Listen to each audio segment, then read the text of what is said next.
Be calm and confident. How? Uh, when? Where? This is a real skills workshop, and it's one of a series of ones that we've done together as a community around be calm and confident. Why do we keep going back to this? Well, it's so important to me, to be honest with you. It's what got me into tapping. I noticed when, if I looked at my life, that there's sort of two Ricks. There's the worried, fretful, primitive brain Rick, and then there's the Rick that is more calm and confident. And so what I did when I saw tapping was, oh, here's a chance to build on the meditation that I'd been doing. Meditation helped me understand that I had a body and the thoughts and the body weren't necessarily in sync or in connection.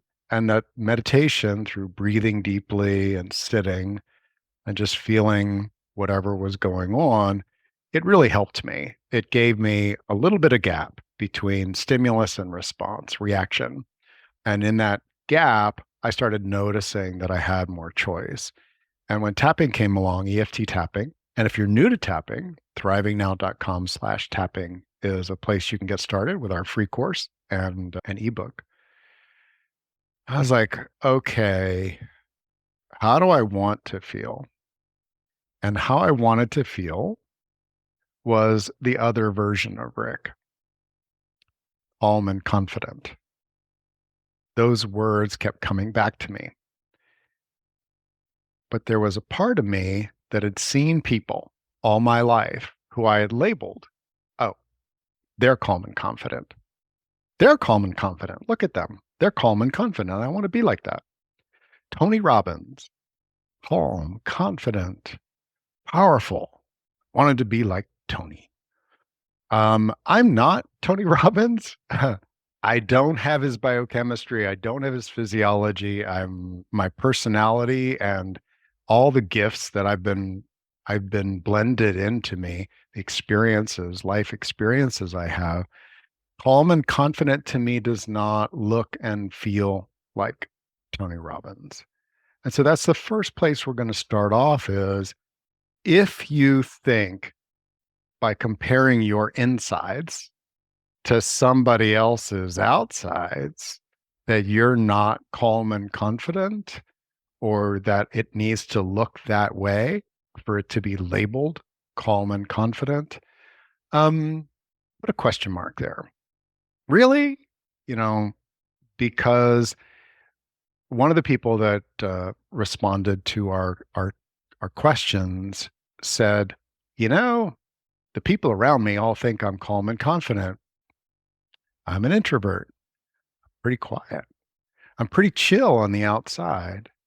Inside, though, that doesn't feel calm and confident to me.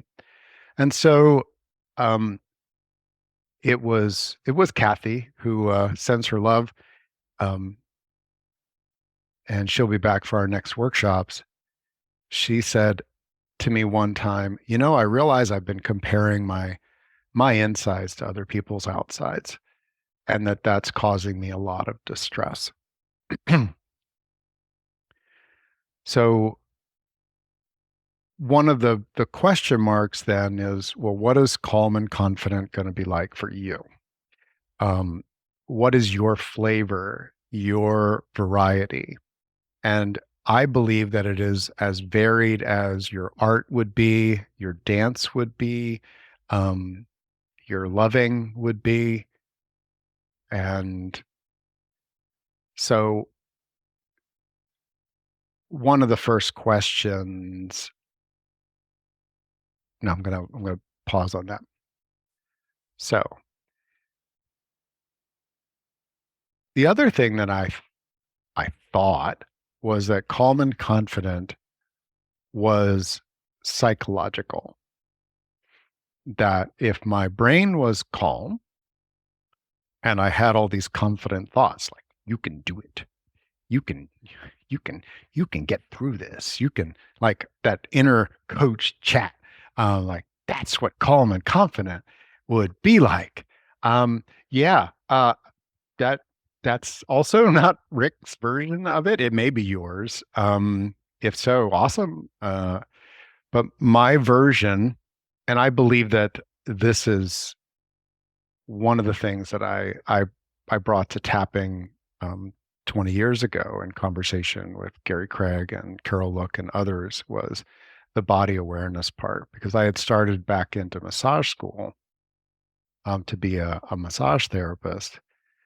And one of my teachers there said, when people were nervous about doing massage, is she would look at them and say, "Are you in your body?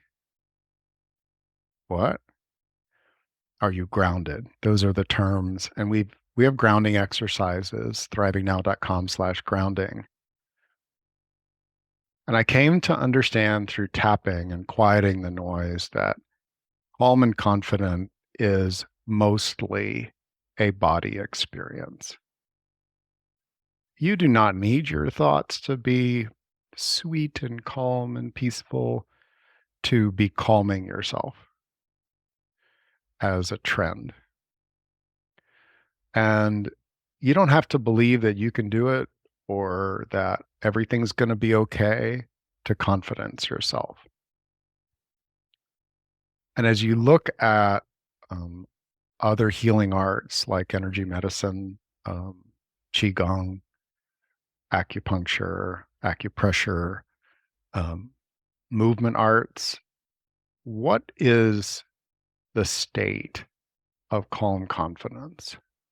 And it is mostly being embodied, where the energy that is intelligently wanting to move down in your body, we have these channels, can move down.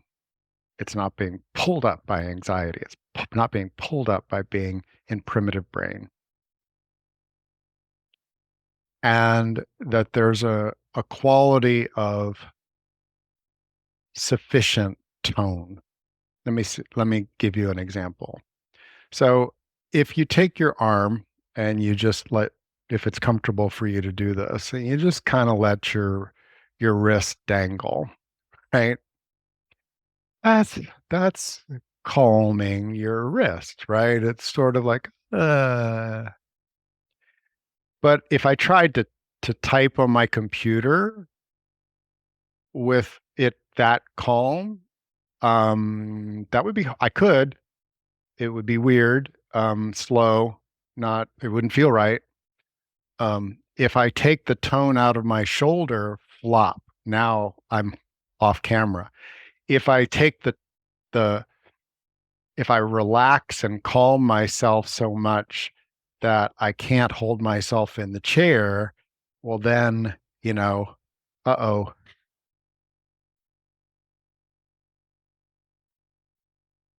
So that's why calm is combined with confident. It's a way of saying there's an energy which is quieting. When we think of calm, we think about, like, where is there an energy in your body that feels maybe a little buzzy,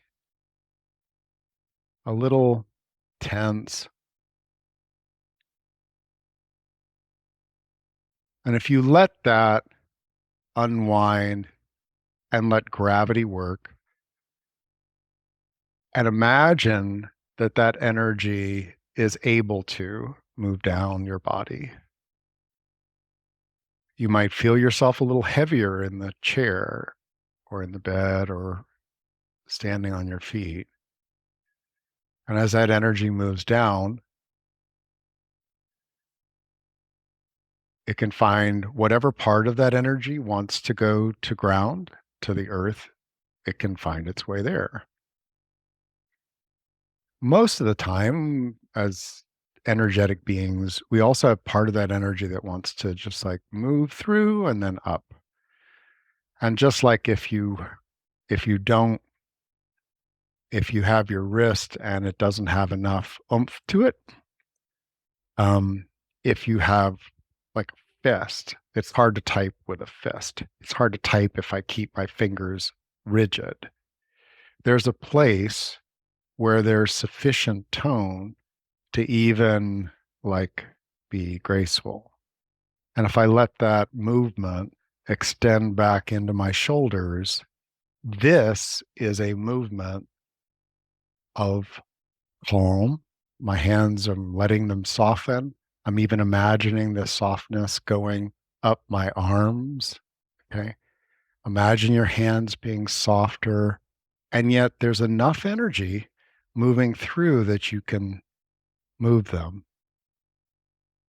As you feel that, you might get some tingles. You might get some like, oh, there's energy moving in me. And again, the larger part of calm confidence is, again, that feeling that the energy that wants to move down can move down, and the energy that wants to rise and find this right tone can do so.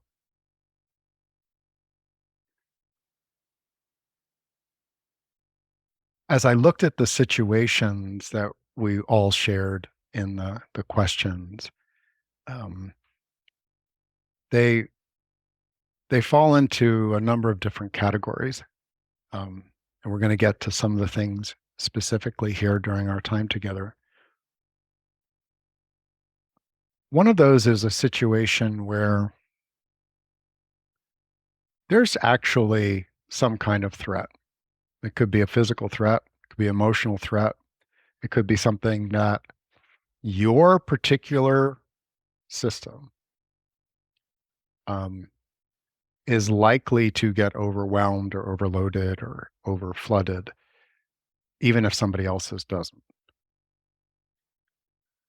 There's also situations where we're aware that, you know, this falls into my trauma zone. Okay.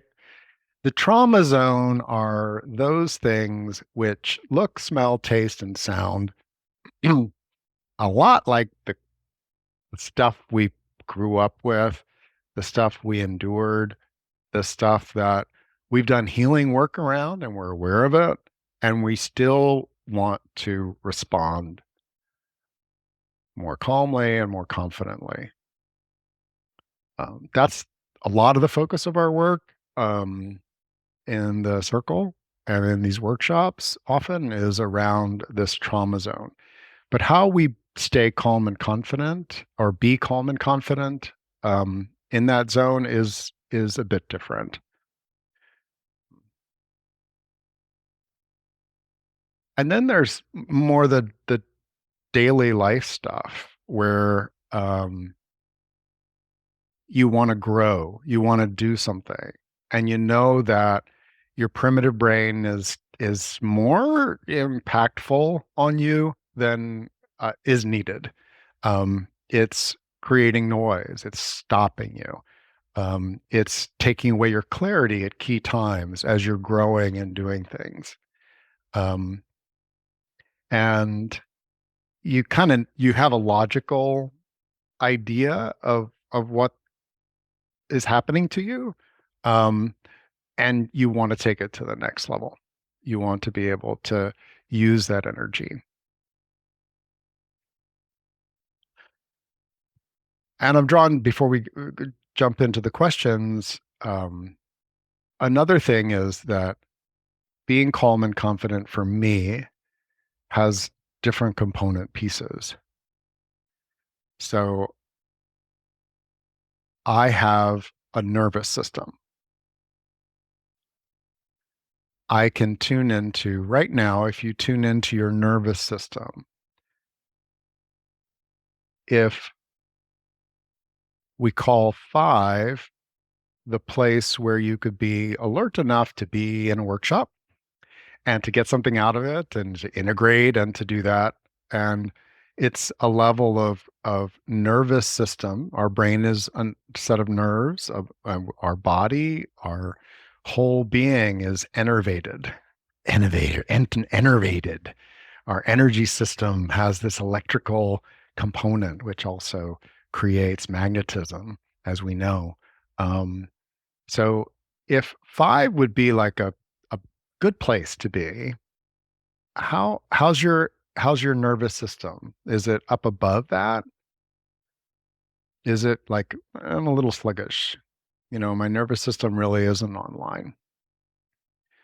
This kind of awareness of my nervous system says, okay, am I doing more calming? Like right now mine's about a 6. So calming is what I would do. I take a breath, I let it out, I let gravity work.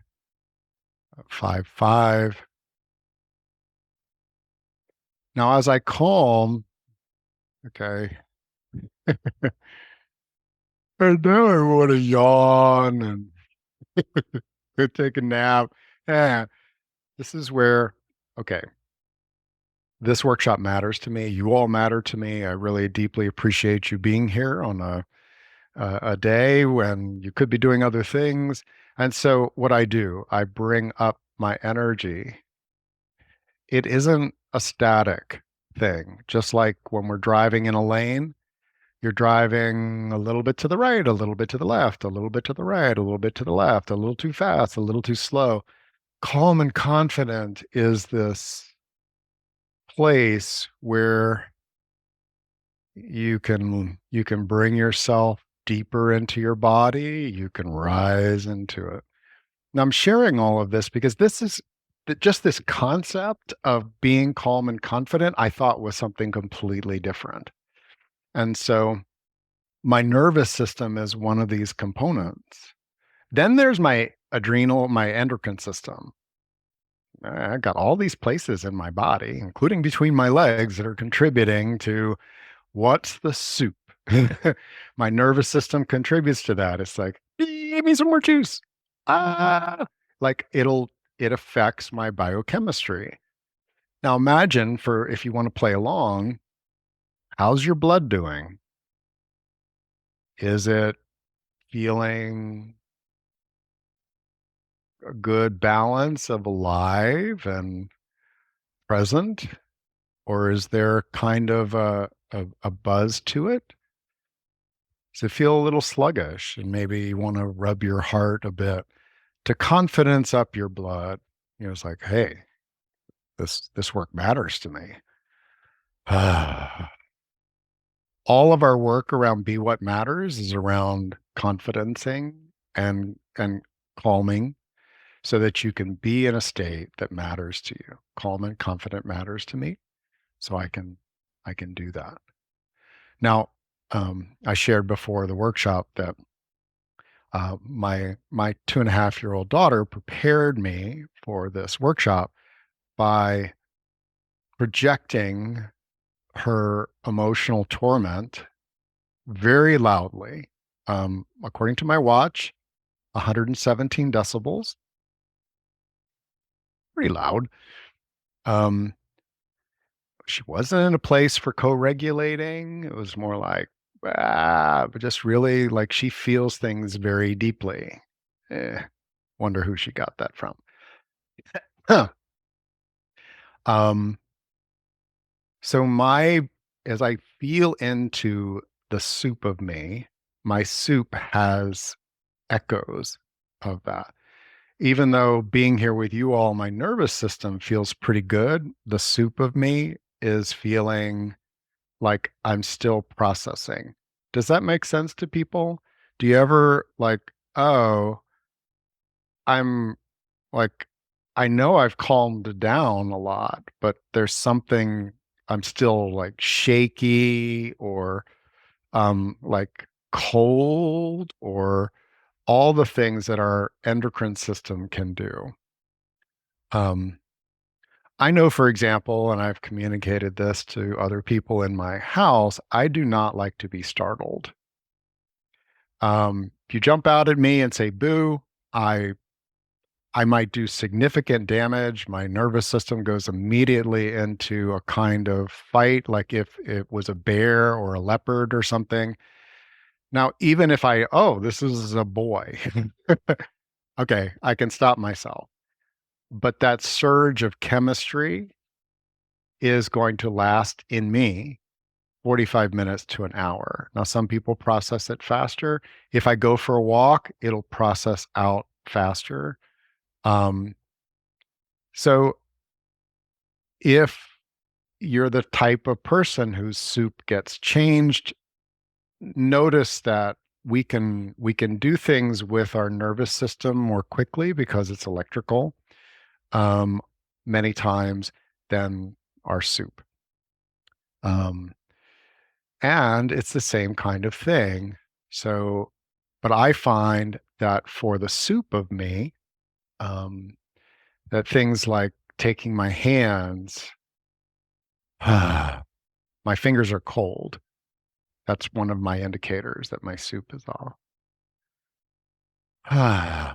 So like a little bit of shaking um, can really help my system. You'll notice I start tapping on my collarbone points. That's both the wiring of me and the soup of me. So like when I do this, and you can't see, but I've got my hand over my spleen, left side. I might put it over my liver. I might send some love and comfort to my adrenal glands. Your adrenals are part of your kidneys. Taking a big breath can help with that.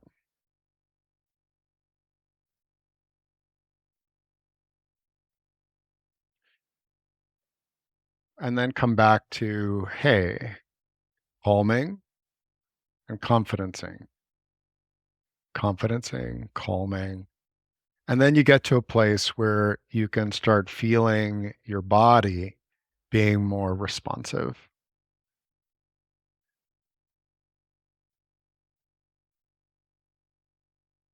Someone said, I really want to make sure we do a lot of tapping during this workshop.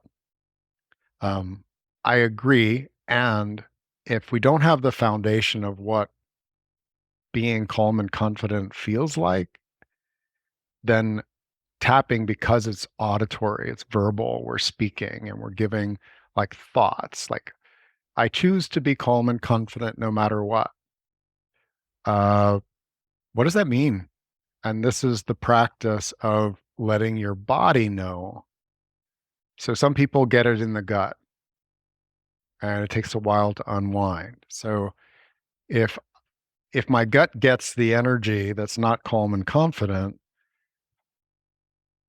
heart, gut, and down. If I start noticing that I'm sinking below, like getting too flaccid, it's actually helpful to be able to lift yourself. Just like, okay, I'm calming and I want to lift myself at the same time. This practice of lifting and calming is is a kinesthetic art. It's something that you learn to feel in your body. Um, the first classes I took, I was going through the motions, but somehow my body was figuring out, oh, you want to remember, like we have intelligence. You want to remember how much power we have to calm yourself and to strengthen yourself. Wow. Yeah, you want to be out of your primitive brain. Oh, that's great.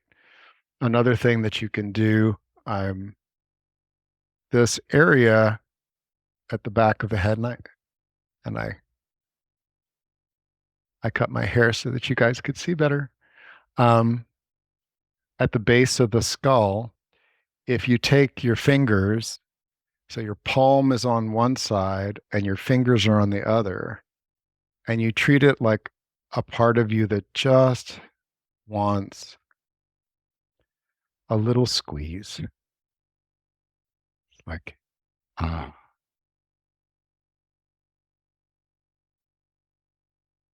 And see if you can notice a place of stillness, more stillness than what you had.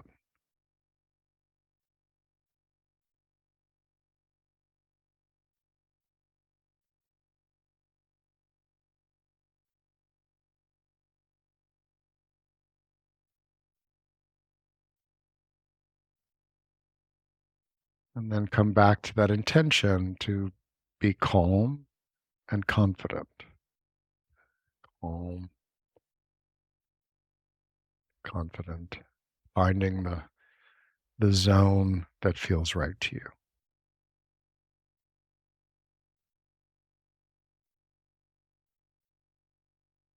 Ah, oh, in the chat, I'm noticing that people have been riffing off of my, when someone startles us to be funny, that um, I will never find that funny because it lands in the part of me. I like that I'm a protector. I like that I would jump to protect those that I love from a sudden attack.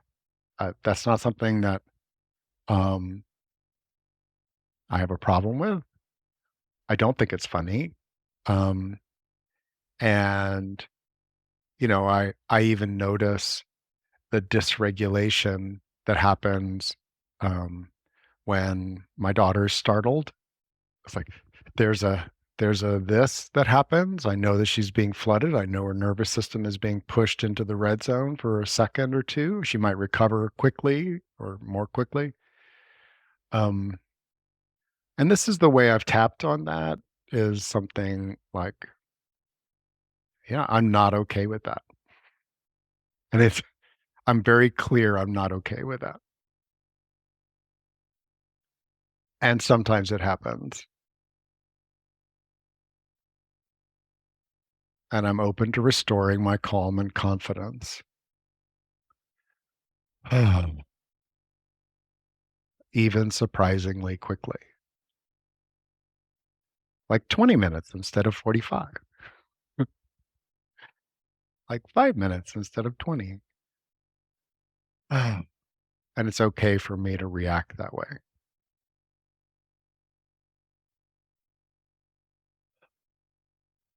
It's innate in my animal nature.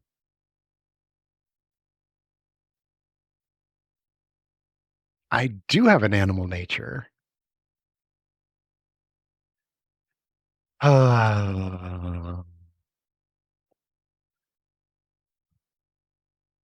And I want to spend more time in the calm, confident side.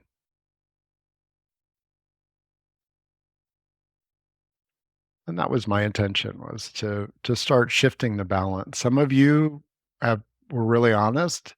Um, your kind of set point for calm confidence right now is about a 2.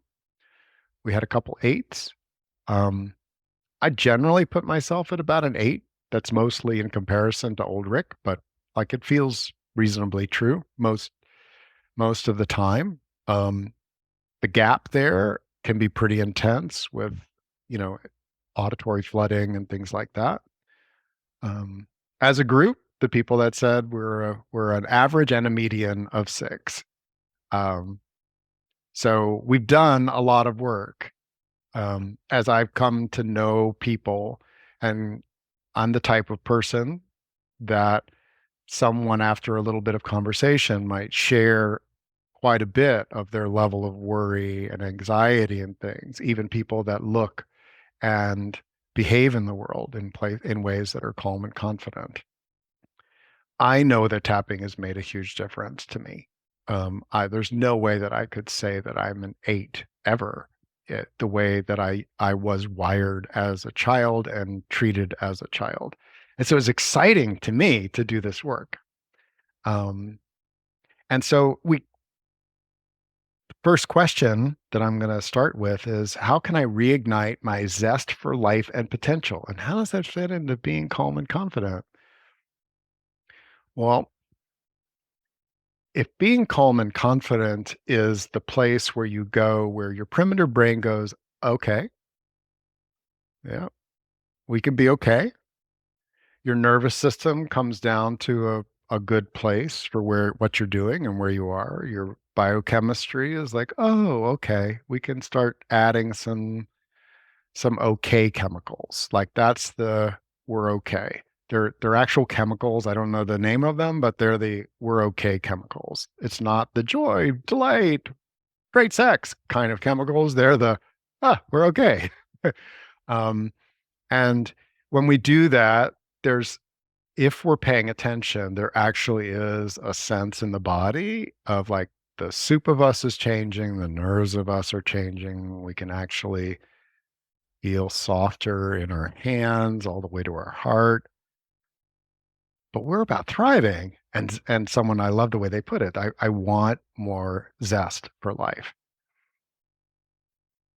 If I'm in my primitive brain, the idea of zest is utterly foreign. My primitive brain does not understand that. If it is driving the show, zest for life in the kind of juicy way, it doesn't understand.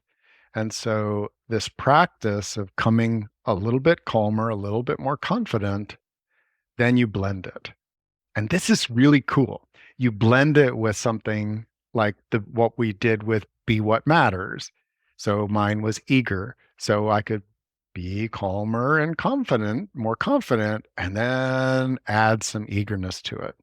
That doesn't mean I'm going to go up to a like my nervous system's going to go up to what you might imagine an eager beaver being. It's just it starts blending in some of that, like a spice in a soup or an ingredient in the soup. It says, he wants a little more eager. There's a whole chain of things that intelligently happen in our body. If we're out of our primitive brain and say, I'm curious, and you allow that curiosity to permeate, your soup will change and your nervous system will change. Your posture will change too. Like curiosity and eagerness, like curiosity for me is almost like a step back and a look, like, what is curiosity for you? You can just adapt the posture of like, whoa, what's curious? When you're feeling curious, what is that? How does that change your body? Hmm, cool. I'm curious. I can experiment and notice that that's the posture. Now, if I have a zest for life, I just, as soon as I added a little bit of zest, I sit up and I move forward. If I'm working with someone and their energy isn't calm and confident, even if we move it just a little bit more toward calm and confident, then we can add in these spices, these emotional spices and things that they want. To me, peaceful, like Zen, peaceful, accepting, accepting, calm and confident. So for the answer, like how do you start expressing yourself more with that kind of zest that maybe you felt at one time in your life or stayed dormant until now? Um, do the physiological calm and confident, and then decide what matters to you that you like to blend in. I've been playing around with savvy, calm and confident. Someone asked about um, well, navigating experiences where you don't know what's going on. Um, which is number two. How can I maintain calm confidence when I don't understand the situation? Um, at least a minimum of calm confidence when face of not understanding what's happening or what's needed in a situation.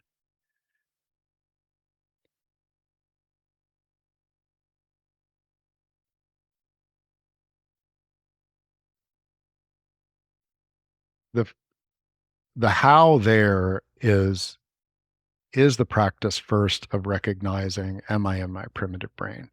Is it my primitive brain that's trying to fix this because I have a need that's unmet and it feels important? There's something that doesn't feel good about this. It feels painful. If I'm looking at it through the lens of my primitive brain, um, everything that you get back is going to be primitive brainish. I need to fix it. I need to figure it out. I need to. You're going to hear that. I need to, I should, I can't, I have to. Um, those are signals.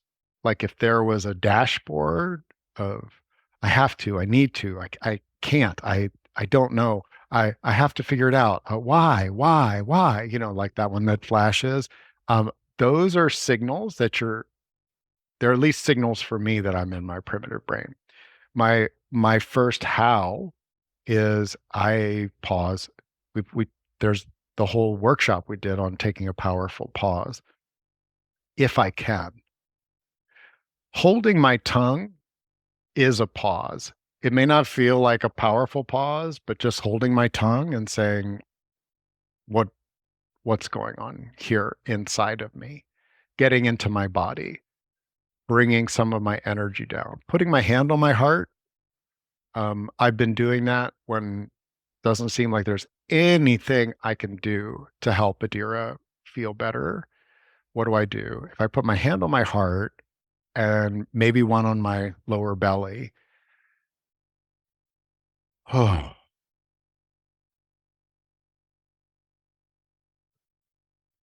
and just by doing something physical and then breathing, there's there's a little tiny gap. It might be milliseconds inside of our brain. But in that possibility, the more we strengthen being calm and confident as a desired state, a useful state, one that we want to be competent at, that feels good, feels better, uh, the more that we're able to direct our energy toward that. And from that place, you're going to feel the more of the minimum level of calm confidence to see the broader situation. Another clue is am I looking at it narrowly? Does my field of vision narrow?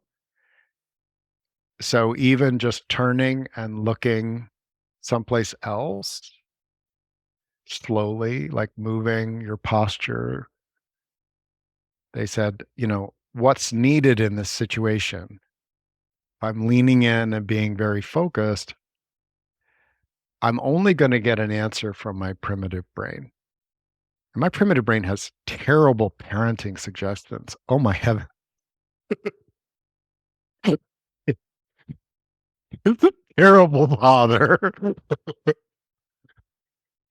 which, you know, helps me filter them out, makes it imperative that I get into the rest of me, which has a little bit more savvy. Um, so I am not saying that that is easy.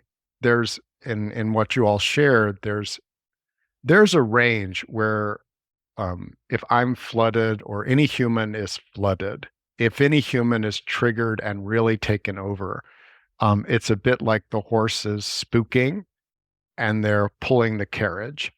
So you are along for the ride at that point. You have 8 horses and they're running full scared out. If you're savvy about that, you know that screaming at the horses or feeling like it's all your fault is probably not going to get you back. But saying, okay, what can I need to have a level of grip. Okay.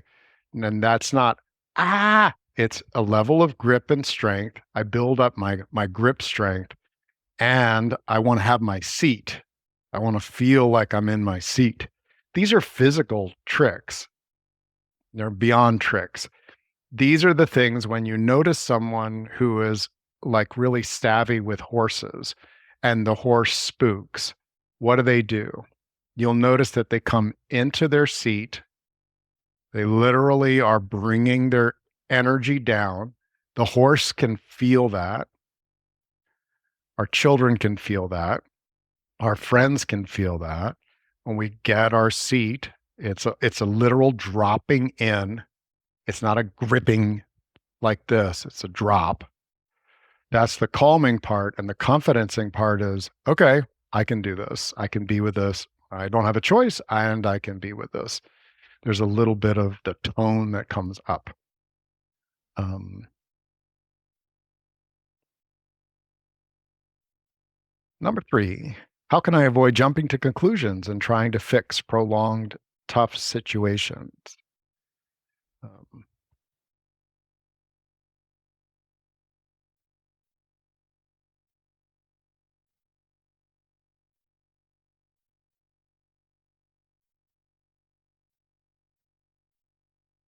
Mm.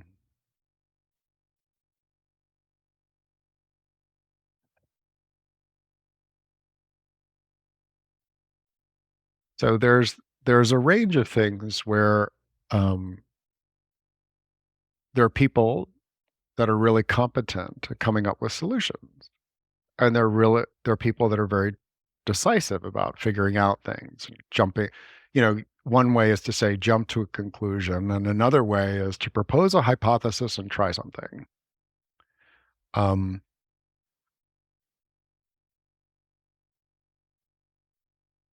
the difference in execution between if I am calm and confident, meaning I'm not in my primitive brain, and I'm looking at a situation, especially a prolonged one, the difference will feel like, and the clue for being calm and confident is, do I see at least five possibilities? If it's, I got to try this, maybe this will work. No, that didn't work. Maybe this will work. Maybe do you feel like there's clues that say, oh, well, if I just, maybe if I that kind of energy for people that are competent, it can be a desire for your primitive brain to activate your problem solving, your ability to make things happen, your desire to see people. It can activate all kinds of, I'm going to call it chaotic energy, because when it comes to relationships and you have a profound situation, that's where deepening in the calm confidence and sacredly considering. And the five things for me is one that um,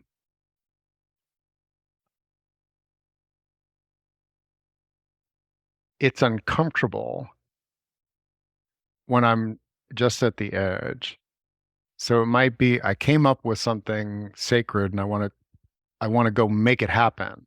So I come up with an idea that feels like a yes, and then my primitive brain kicks in and says, "Good, we got to get rid of this pain," right? Like, um, oh, maybe she wants to do some drawing. And if I don't stay in my calm confidence and have some other options available, then there's a dynamic that happens in the relationship.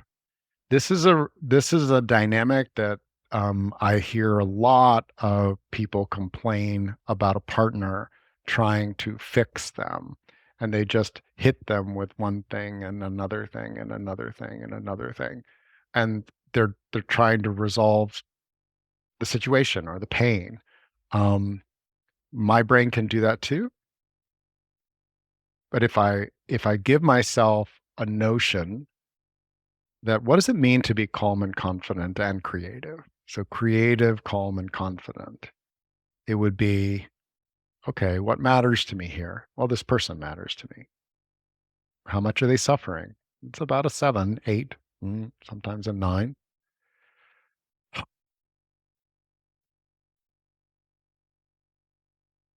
What are some choices that fit my values that might work here?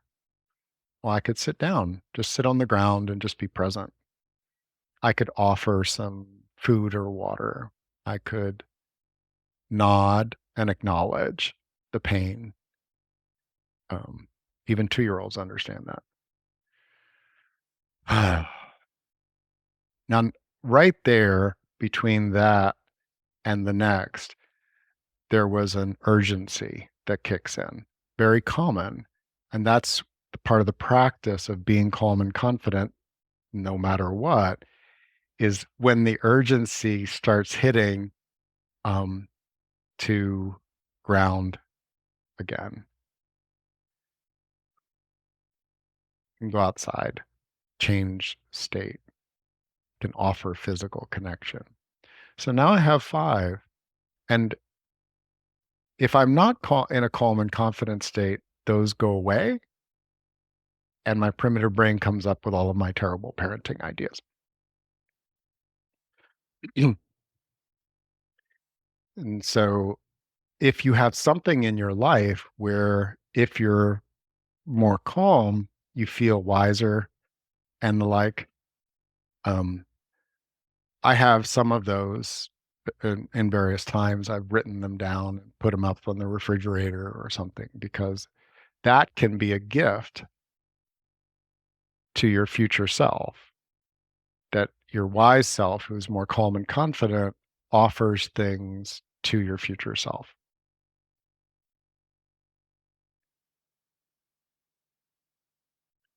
We'll take a break here after the next one.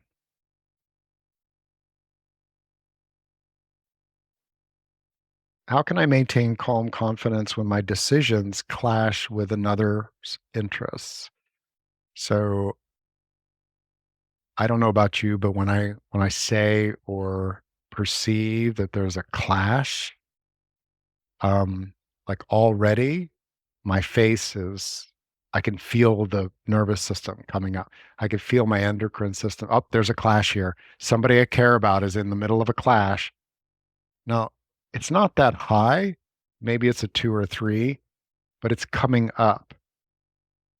If you want to develop this as a real skill, noticing when it starts rising in you before it's a 9, um, that's where I've gotten the best change for me, is I start tapping right away, like clash. Oh, there's a clash. Ah, what does that mean? Um, which goes to what, like, what does this mean? What does this mean? That's a primitive brain question. Well, it means it's time for me to go into my calm confidence again. Okay. So someone we care about is having a clash between their what's right for them and what someone else is. Oh boy. Ah. So letting yourself calm and confidence, dropping in.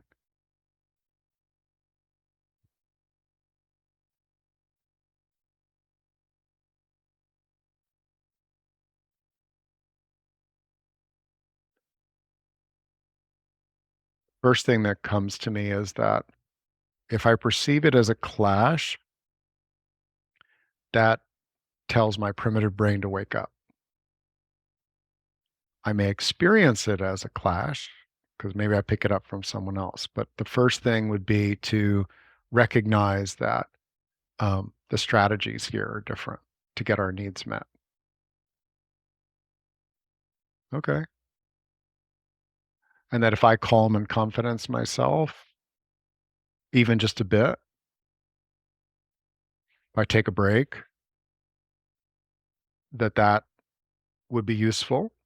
It fits my values.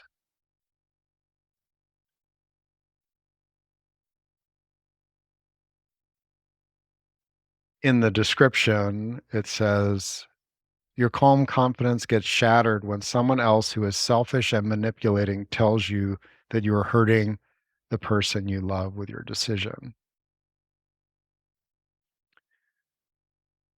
So to be calm and confident in that kind of dynamic um, is it's not as hard as staying wet when you're swimming in I mean, staying dry when you're swimming in the ocean, but it probably comes a little close. So I believe that I've developed much more savvy with staying calm and confident with kind of narcissistic abuse or people that are critical and other things. One, it may just hit me. It's like, and what comes out of my mouth, because I practice it, is ouch. So if someone says something like that and I say ouch, I'm acknowledging to myself that hurt.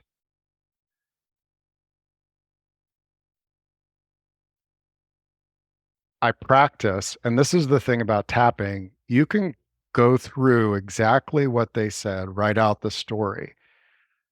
So, and then he said, well, you're the one who is selfish and you're the one who's hurting her. Okay. Ouch. I need a moment. And you can go through that scene and clear the biggest charge out of it. But notice what I'm also adding in there. There are pathways that we can, you know, there are lots of forests around here. I walk on a path that people tend to. And in my own energy, there are pathways that I blazed, sometimes at great time and expense and tears. So like, ouch is a way of me saying, I'm going to pause. I'm hurting. That's part of the trail. That's the ouch trail. I need a moment. That's the next little milestone on that trail. Taking a moment is like, oh, okay. Ouch. Ouch. I need a moment.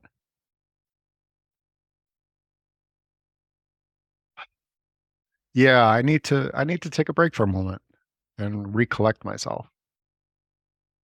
I'm not trying to address, argue, defend, or clash. I I'm I may not get to the ouch until things escalate, but that's a pathway.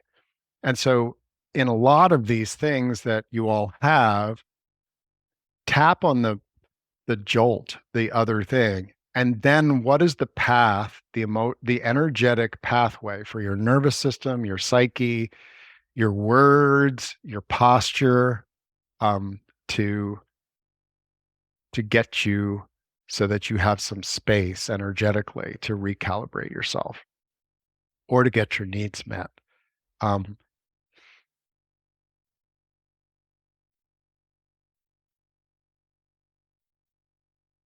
and I, so that's the case where, for example, and then we'll take our 7-minute break. Um, I'm an energetically sensitive person, like off the charts. I'm probably 3 standard deviations away from norm. I just am. I love it. And it means that the person who is going to lose their job or who hates their life, who tailgates me, I am going to be feeling a very intense energy right on my ass.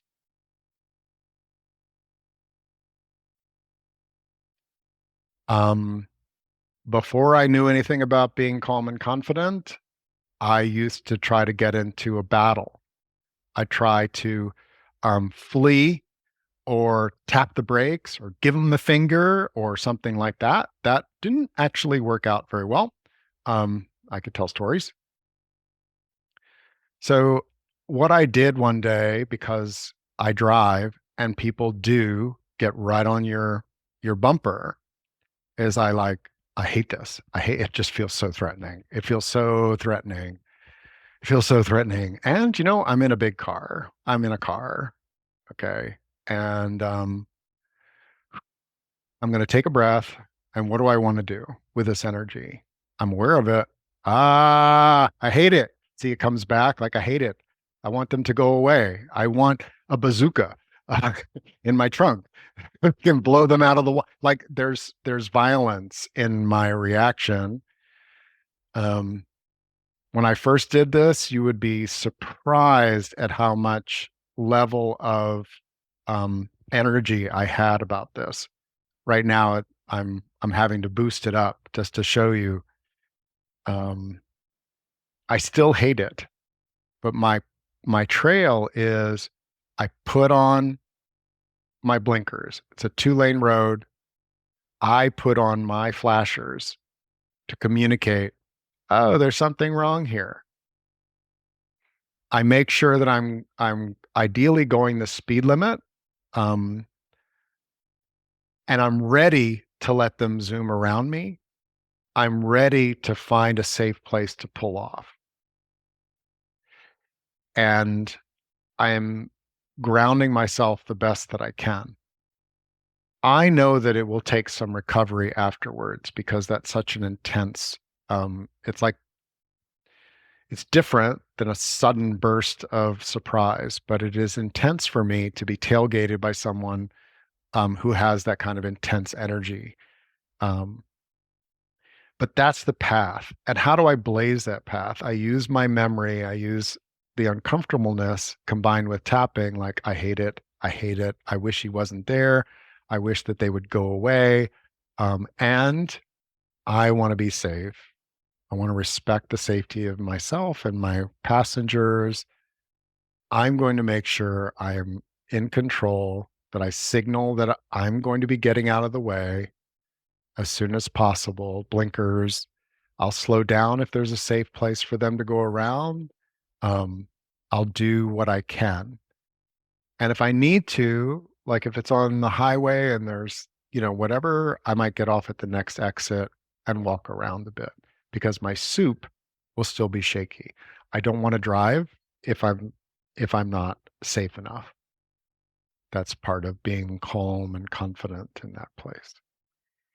So, I'll segue just in 1 minute. Someone shared about being in a car when someone else was driving and they do something that's unsafe. That's part of me too. And so the path I have is, okay, would you be willing to? And those are the words that I practiced over and over. Oh, would you be willing to slow down? My nervous system can't handle this. I own it. Why? Because if I tell the person that they're driving recklessly or too fast, now they're defensive at someone who's in the car while they're behaving like unsafe for my nervous system. This is part of the savvy, calm confidence. If my primitive brain knows that I've practiced this, hey, would you be willing to? No, I'm driving just fine. Great. Would you get off at the next exit and let me out? I have different things that I've practiced for this. Um, and that goes for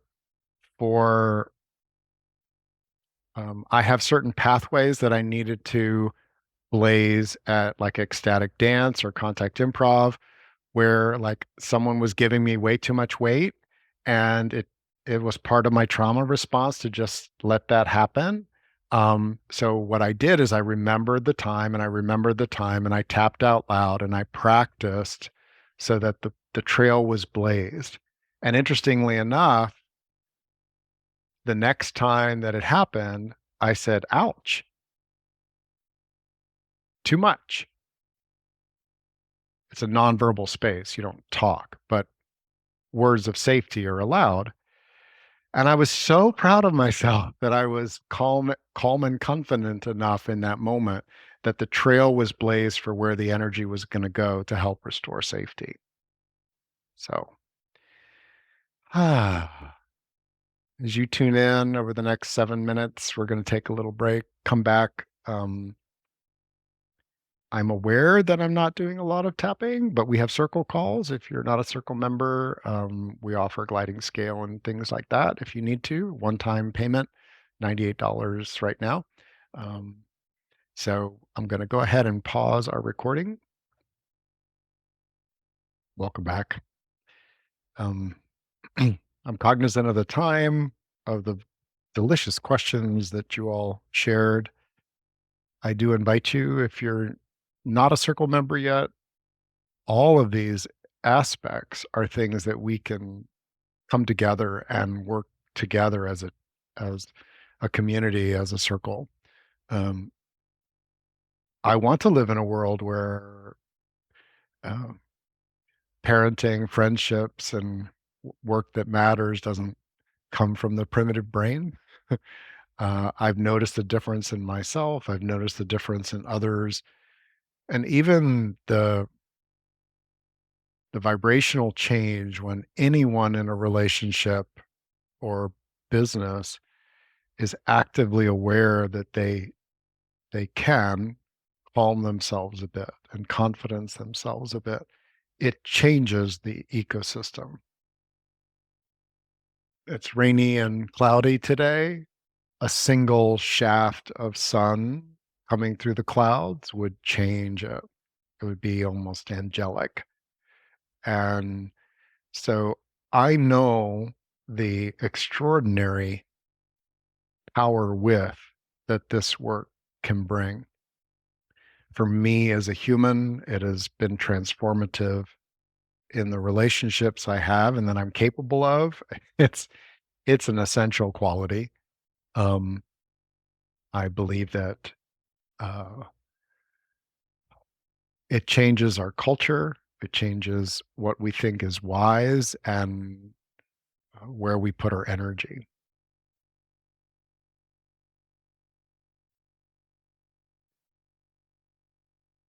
Someone shared, so a question was, how can I restore calm amidst economic collapse? When I saw that, I was like, I don't want to address that. Um, it's my own like avoidance. But I'll say this: I am deeply, unavoidably aware of energies that are happening all over our planet. I can and do tune into things that are happening on different continents than the one I'm on. And there's also, I believe, a divine guidance. This is the way it feels to me. When I am putting my energy where it's not my business, it's not something that my focus, my presence is helpful. I will start to lose my calm confidence and and the practice, the skill is coming back into, well, what matters to me? So what does economic mean? I love being in a relationship with my customers, my clients, my circle, where there's an exchange of energy. And right now um, we use credit slips, you know, electronically. If we lived close, maybe you'd make me a chicken dinner and I'd make, we'd come up with other ways of exchanging. So like I know that good humans exchange resource and support with one another generously. That's part of my nature. I know it's not everyone's nature, but I'm not alone on the planet. I have people in my world. So you see like, oh, yeah, okay. I like this. I know that there's systems that are changing. Used to be that the fax machine was crucial for business. If you didn't have a fax machine, you were not in business. And I can imagine a world where what we call money has changed in its complexion and flavor quite dramatically. It may be 3 generations from now, but like that matters to me to be continuing to build systems amidst my community. Ah. So as you might be able to even feel that as I'm talking to myself and sharing this with people that are part of my circle, I feel more calm and confident. Now, if I think of dynamics like debt ceiling and you know, lack of stewardship, short-term thinking, well, now I'm starting to get activated. I'm grateful that I have a spiritual practice which says, my spirit buddy says, that's not your job. That's not, that's not what you're here for. You're not a Congress critter. It it is something that you could be savvy, calm, and confident about in your own world with the people that you're connected to. And that's how I restore my calm confidence. I look at then, well, if I know these things are happening in the world, what are 5 adaptations that I might just hold space for as possibilities? Um, Freedom is important to me. So I craft some things financially to allow more freedom. There are other things that are involved as well. Um, The next one is, how do I remain calm and confident when overwhelmed by anxiety? If I'm overwhelmed by anxiety, I miss the turn. Okay. If you're driving down the road and you miss the exit and the next one is in 25 minutes, if I'm overwhelmed by anxiety, my soup is going to have to come down. My physiology, my muscles and things are going to have to unwind.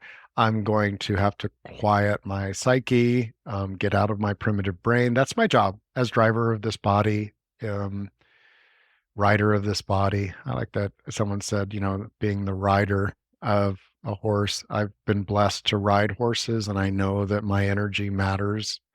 It doesn't solve if they get spooked, but it creates a kind of a connection. So if my observer and I are aware of, like, oh, I noticed when I was doing this work, when I first started tapping, I tapped for 6 months on calm and confident anyway.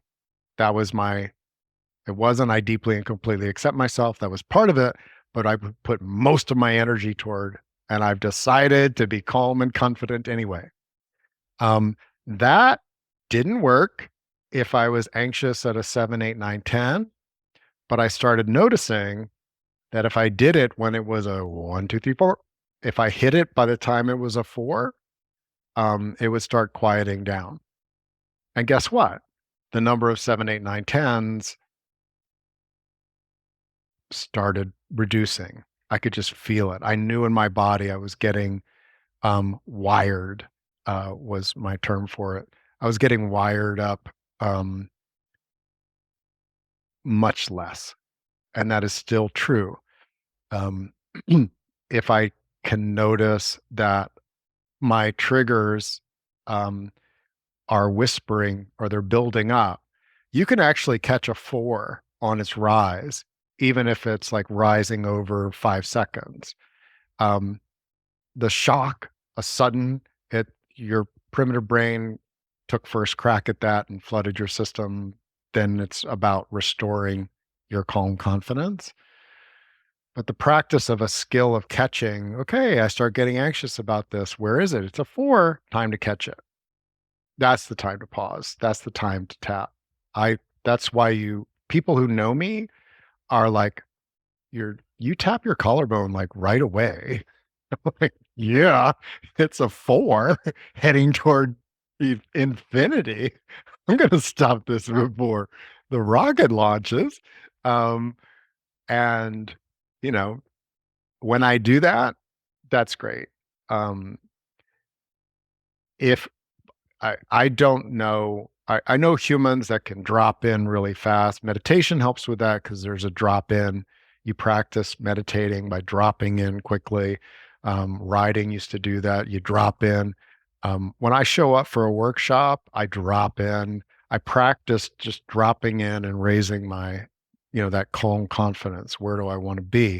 If you practice that a lot, your restoration will be faster. Um, that said, if I was up for 3 hours in the middle of the night with a screaming child or a pain in my shoulder or something like that, I'm not going to be as resourced. In those cases, um, the preparation matters. So if I know that I'm going to go into a situation where I'm going to be anxious, I will want my calm to be like at a, okay. So I'm going to really come down. I'm going to go to a calmer place. Um, If I'm just went for a walk, I feel good, I feel alive, I feel whatever. There's a certain higher vibe. If I'm transitioning into the home, where there may be other things, I'll quiet myself down. I just unwind my tone so that I'm walking in more like I'm curious. I don't know where people are. Up there's happiness, there's pleasure, there's da da da da da da. There's not wah. You know, I'm giving myself more room to be responsive without going up into that realm. Um, how can I appear confident when I'm actually frozen? Very interesting question. Um, I bet that most humans looking at you when you're frozen, um, probably think you're pretty calm. Freeze is designed to do that. Um, I the the scenario around this, um, this goes to that, well, what comes in through my trauma channels? So if something comes in through your trauma channels, like volunteering, you're about to put yourself forward. And in your trauma channel, there was a tremendous amount of ridicule about you're going to fail and all these other things. That accepting and putting yourself out there is going to come in through your trauma channel. And if it still hits that freeze response, um, you're not going to feel calm and confident in that. But here's what we know about freeze. Energy psychology and other things have shown that if we freeze around something and then we give it really sacred attention, that we can build multiple pathways off of that and actually end up being more resilient than your average person. In my own experience, the freeze becomes a pause. It's not the flood freeze where I literally am dissociated and I don't know what to do and anyone could have their way with me or I can't speak. Um, there's an intensity to freeze, but I can still get something that feels like, oh, I'm frozen.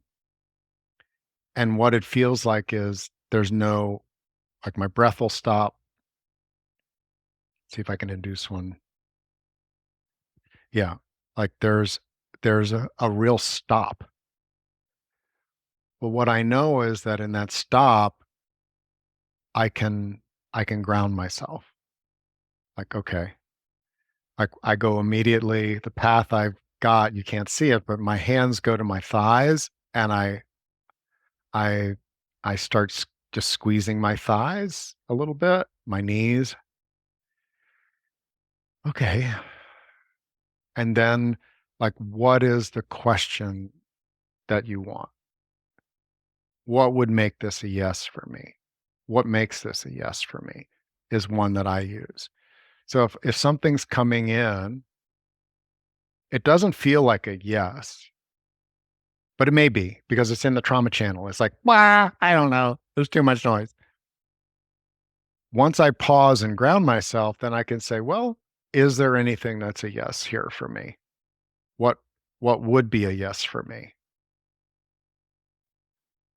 Notice how there's a kind of confidence, I think, that your being can know what's a yes for you.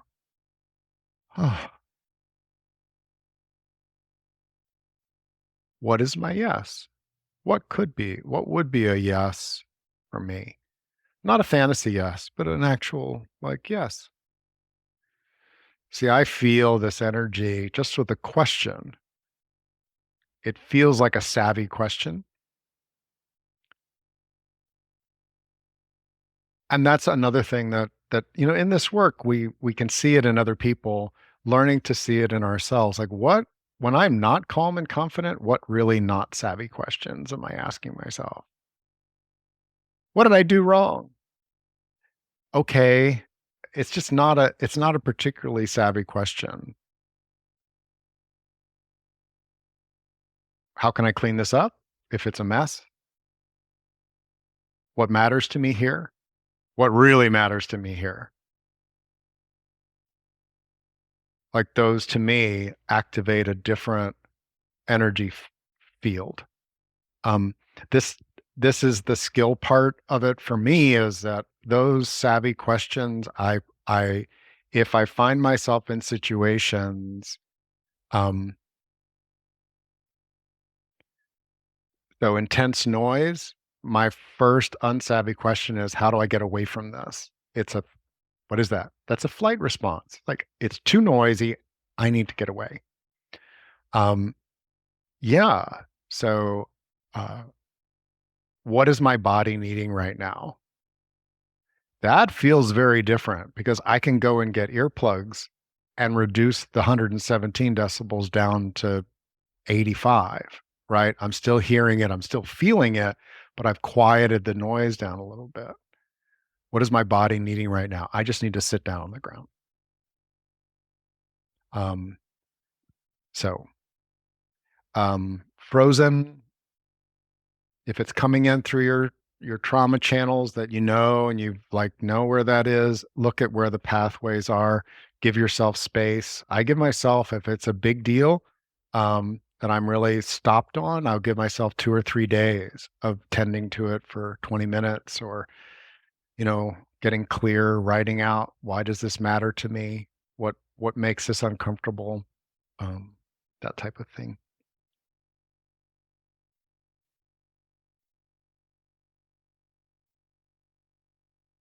How can I prevent the stress response from overpowering me? Um, this practice at the 2, 3, 4 is like starting with rehab weights. It it's not it's not going to make you feel like you're all powerful. I can be with the stress response no matter what. No, I don't have that expectation any more than the weights I lift. I hope to be able to, have my daughter. I'm working on my strength. I imagine my daughter being 8 or 9, and we're doing some acrobatics type things. Like her being able to be up on my shoulders, which, um, is going to require some greater strength.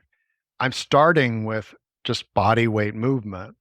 It doesn't make me feel like I'm that particularly close. But what every expert says is if you want to build up your strength, do it in micro steps.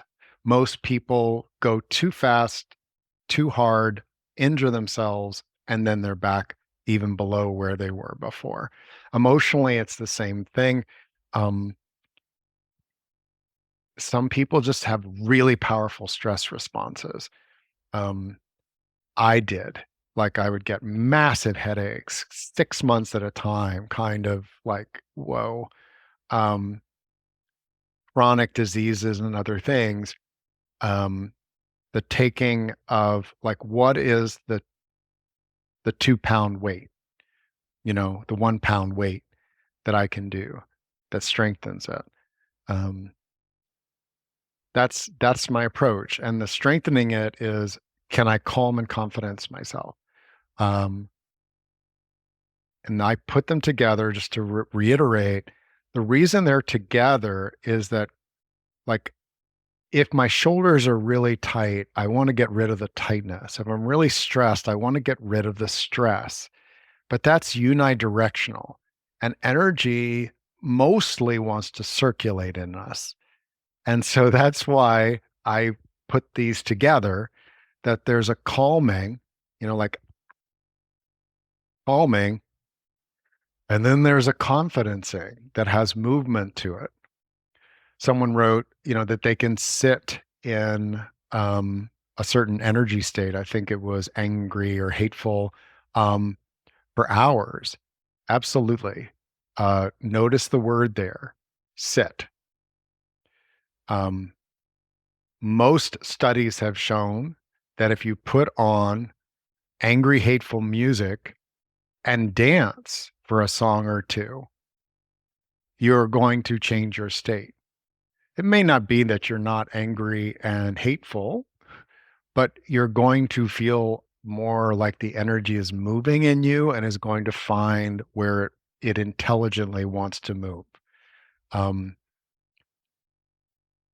the same thing goes for like where the calm has gone all the way down to depression, hasn't been caught.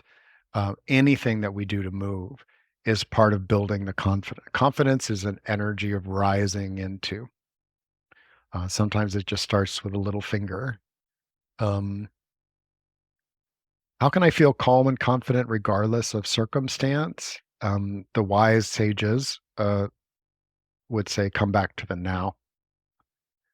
Um, I'm alive. I'm breathing.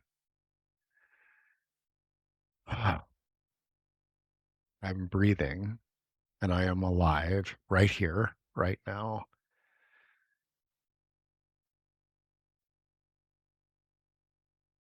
Um, that essential quality is a calming, and then I do a lot of tapping. Even though I don't want to accept this circumstance, it is what it is.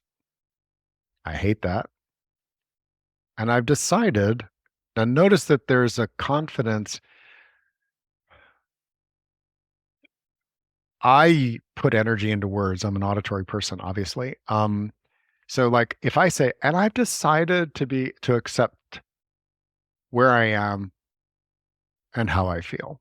I've decided to accept myself anyway. I've decided to accept this unwanted reality and be tuning to my curiosity, my savvy, my competence, my divine guidance.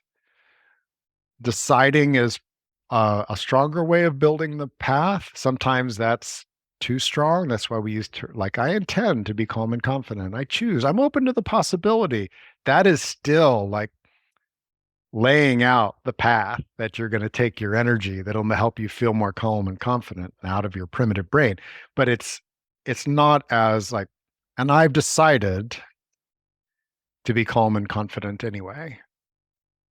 Um, Try that, putting a little bit more emphasis on, and even though this circumstance is not what I want, it's not what I work toward, whatever, I've decided to be calm and confident anyway, and maybe blend it with something else, something that feels true, resourceful. I've decided to activate my resourcefulness. I've decided to be ridiculously peaceful anyway, right now, for right now. That's one of my favorites. So we're at the end of our time, and there's more. There's going to be more. I've got a 30-year plan on this. We're only in year like three. Um, why? Because this is a juicy stuff. This is where we're evolving what it means to walk as a human with acceptance that we're a human animal. We can be startled, we can be triggered, we can have experiences that make us shaky. We're re-domesticating ourselves. I call it like building real skills. It's like, oh, I used to get all shaky here and now I'm a little less. I work on my preparation because it matters to me. Oh. And I am so appreciative of our circle. And for those of you that really helped me and co-created with me by sharing vulnerably what was alive for you, it helped me really feel more attuned to what's going on in your life and where you'd like to be yourself. Ultimately, being calm and confident is me being me, having energy to put into what I value, what matters to me. Um, and I want that for us all with a lot of tolerance and compassion and empathy when we're not, because you know, life happens. So I welcome your feedback, your questions, and we continue we have two more real skills workshops scheduled for June already. And yeah, thank you. Thank you so much. Bye for now.